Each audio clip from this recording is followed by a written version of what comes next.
the impact you're having, and therefore being able to decide where you can extend that impact, where you can improve that impact, and for you to be able to be intentional and purposeful about the decisions you're making as a leader.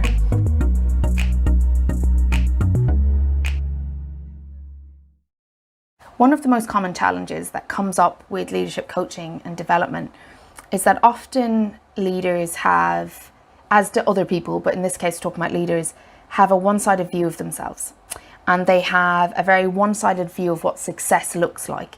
And they measure one side of things. So I'm going to give you an example. A leader who is more preoccupied with how they deliver information than how the information is received. Or a leader being preoccupied with how they feel when they're delivering the information rather than the impact of it. Or a leader being hyper-focused on the errors that they make, but not necessarily on the successes that they have. When you have this approach to leadership and to life ultimately, your leadership development and coaching is going to be skewed.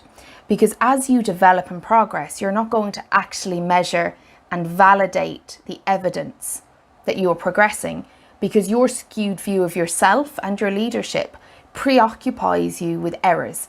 It preoccupies you with areas of development. And one of the really important things with leadership development and coaching is to raise your awareness of your actual impact as a leader and ways to measure your impact as a leader.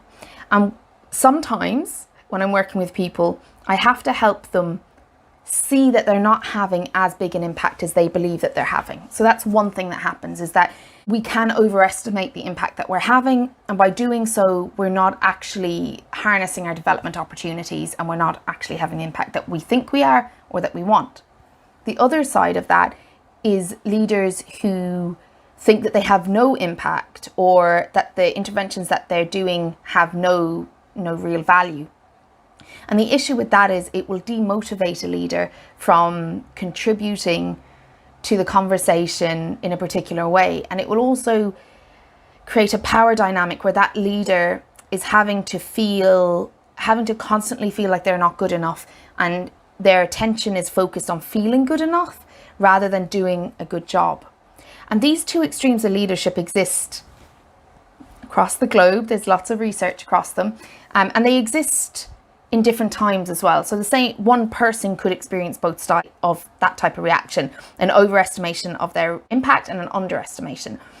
A piece around leadership coaching and development is helping you understand and measure as unbiasedly as possible the impact you're having, and therefore being able to decide where you can extend that impact, where you can improve that impact, and for you to be able to be intentional and purposeful about the decisions you're making as a leader.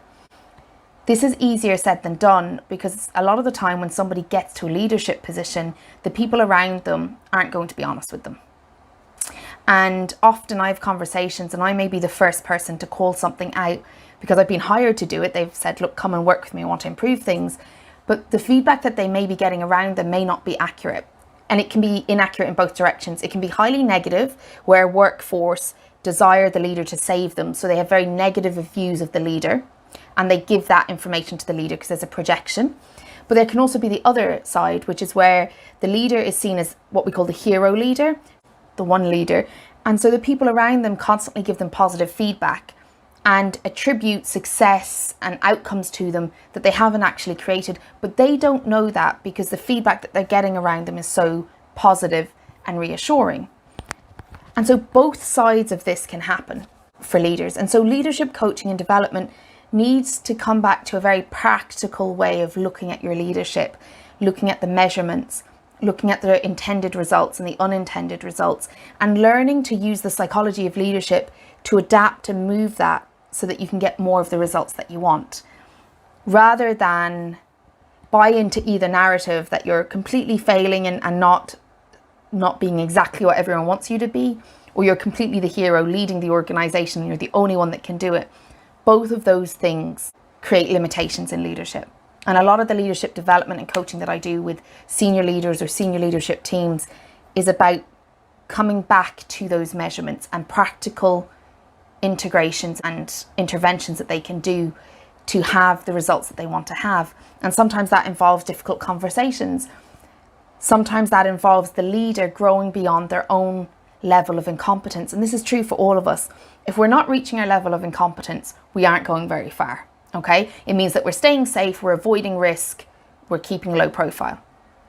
But every leader at some point will reach the level of their incompetence, and they have two choices.